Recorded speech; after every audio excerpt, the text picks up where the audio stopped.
Hello everyone, thank you so much for stopping by. My name is Wanda Lee, and my husband and I have some pretty ambitious goals for our family, including becoming debt-free, putting our kids through college loan-free, and paying off our mortgage in half the time.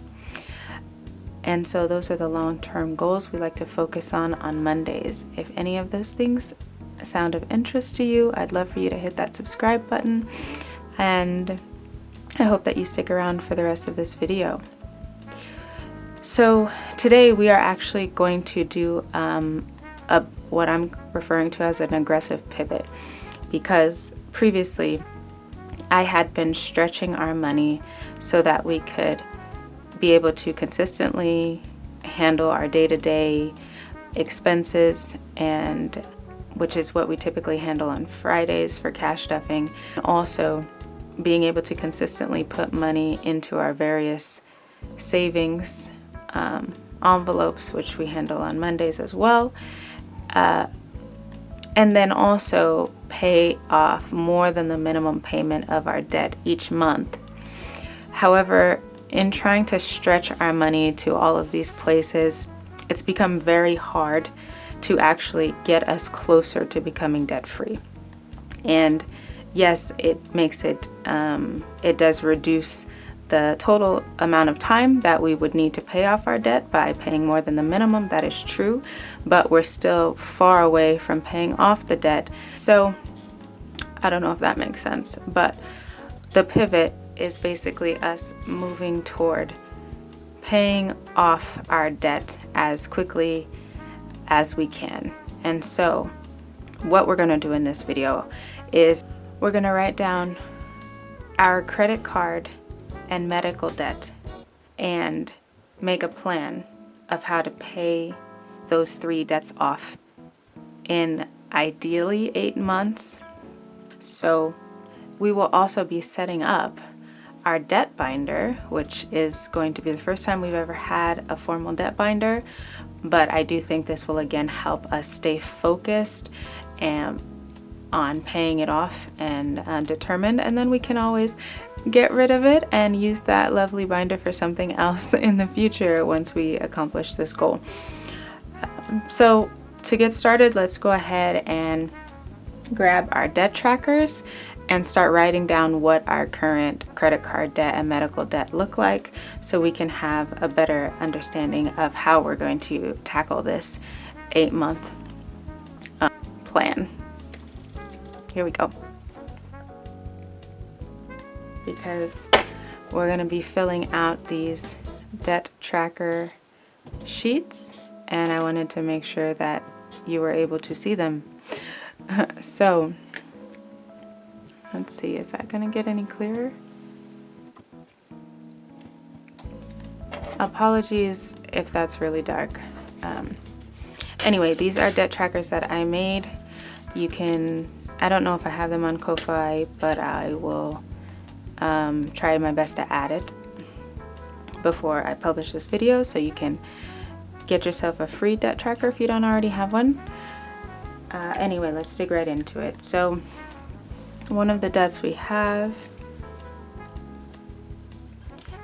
is our credit card debt, and the interest on it is 13.9%, so 14% essentially. The balance as of April 20th is $59.86 16 cents, and that's as of 4/20. The minimum payment is $132.93. So that's one of our credit card debts. The next one is also credit card. The interest on that one is 26%.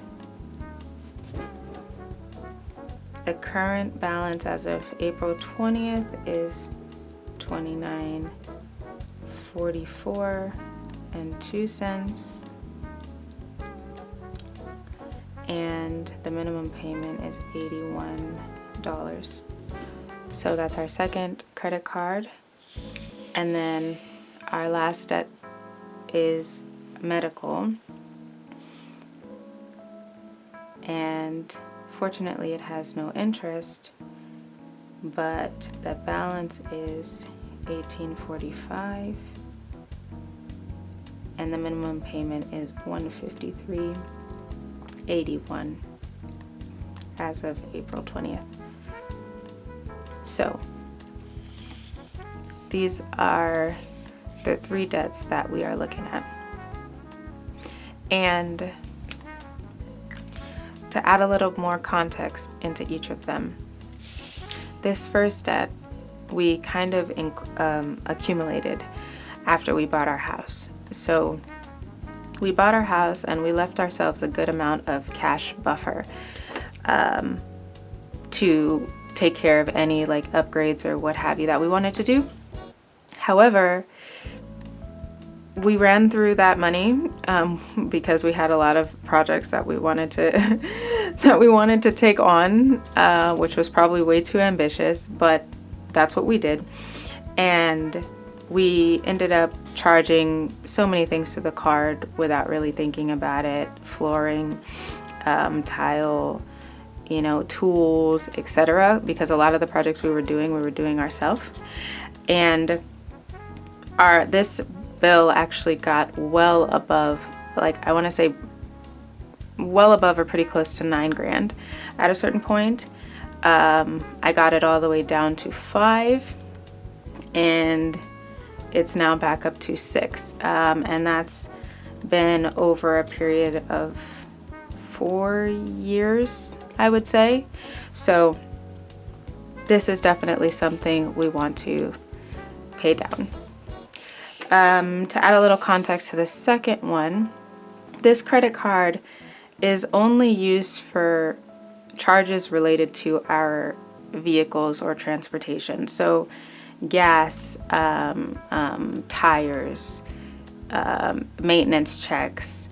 If we have to go somewhere and rent a car, we'll put it on this card. Insurance, anything like that. It's exclusively for car related purchases. However, while I did have a really good handle of paying off the balance, as soon as we made the charge previously, the last couple years, I'd say, I had fallen behind on paying it off immediately once we charge it. And instead, I pay more than the minimum. I pay $150 consistently a month, but with the various charges that might come in on the card, it's still not enough to get it paid off as quickly as we like, right? So there's a little context for that one. And this last one is actually the medical bill. It's the last medical bill we have for our twins. And this is actually something we feel pretty good about because the bill for our twins was $90,000. And I think it was slightly over, but if I'm just rounding to the nearest 100 or maybe to the nearest 1,000, I should say. For labor, hospital stay, NICU stay, it was $90,000 for those twins, and thank goodness, I'm so grateful that I was employed at the time for a company that offers really good insurance that took care of a lot of that, but we still had quite a bit left. And again, fortunately, I had been saving money on a HSA card, and prior to even finding out that we were pregnant. And fortunately, I did that because most of our ultrasounds and appointments leading up to the actual labor date, I was able to pay for with those savings from the HSA debit card, right? So that's an accomplishment. After everything was said and done, and my company handled their part, all the other debt that we were left with, we paid as quickly as possible. And so this is the only one that remains, and it's interest free, which is nice as long as we, commit to our $153.81 payments each month. But at this rate, it's going to take us another year or more to pay it off, and that's fine if we don't have the other debt, but with all three, it's a problem. So now that we have a little more context into those, I'm going to zoom out, and we're going to start setting up our debt binder and talk about our plan for tackling this.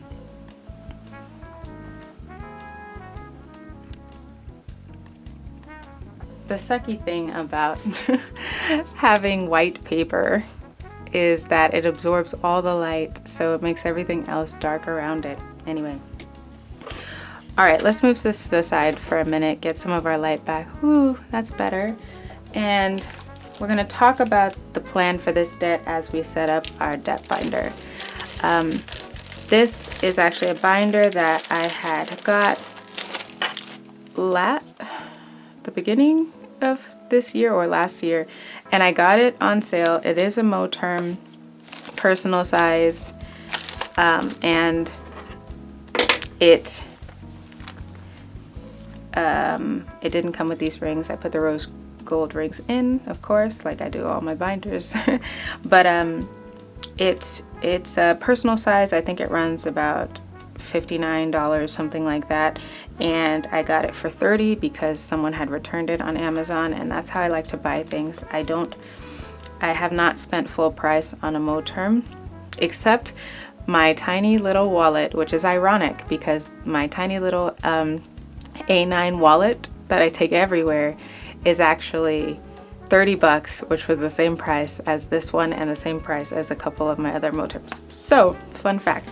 Anyway, this is going to be our debt binder for now. I'm looking forward to us paying off the debt because I'm hoping that this binder will eventually be our home binder, like for projects or home maintenance, that kind of thing. But for right now, it's got a more important job, and that's what it's going to be taking care of. So I do also have one of these guys because I always do. Some envelopes, got a lot of stuff going on, too much stuff going on. Okay. Sorry, name. All right. I'm gonna have to pause for just a second because my battery is dying. Please hold. Okay. Whoops. Really rocky. All right. So the plan is to make this as fun as possible because otherwise I think it would be really easy to get discouraged trying to pay off debt. It always feels good when you finally do pay it off, but the process of paying it off might be really frustrating and burdensome if we don't come up with a fun way to do it. So with that in mind, we're going to attack these avalanche style.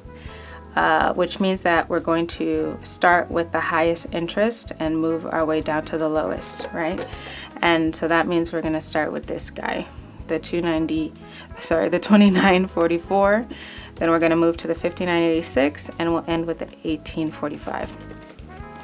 And so I think that makes the most sense because the interest, that's going to this company could be going to A, paying off our other debt, or B, into our savings and investments, right? Which is really important to us.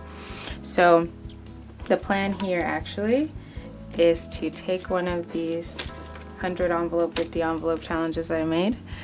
I made these myself. Gonna stick this here right in front, and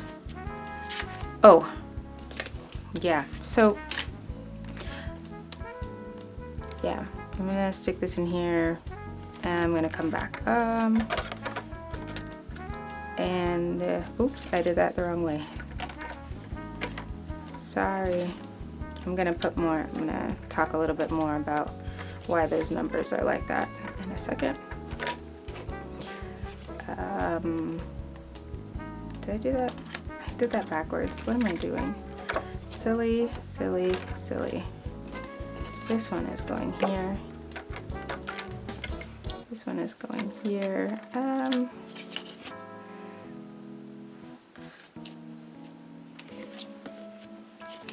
I already put, yeah, that one's good. Okay, now this one. Okay. This probably looks all over the place, pretty confusing, but I'm hoping it will make sense to ya after I explain it.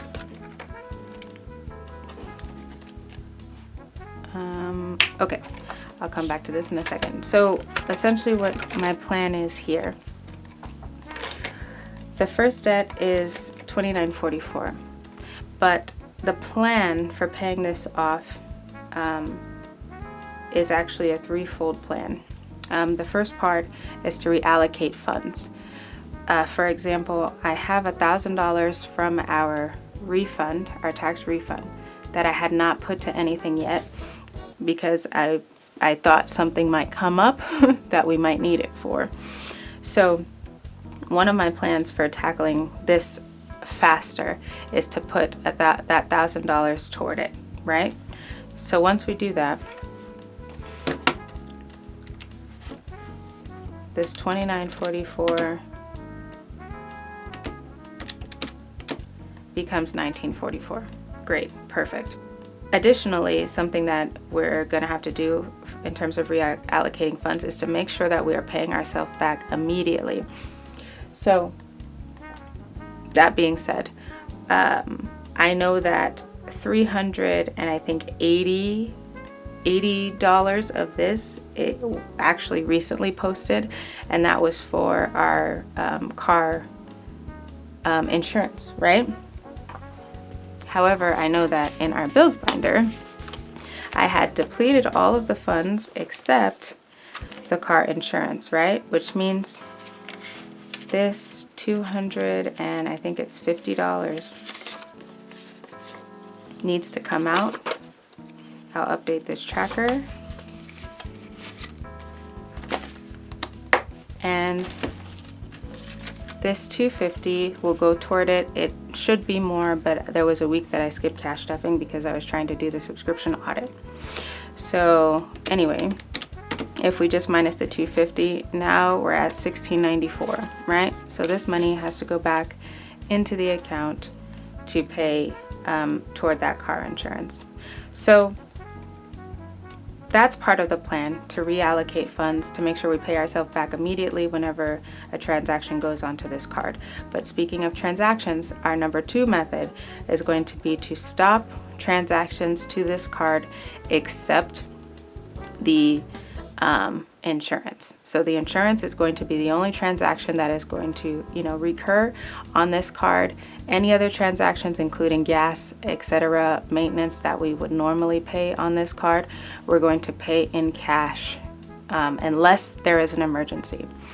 And then number 3 is we're just going to consistently stuff this to ensure that it gets paid off quickly.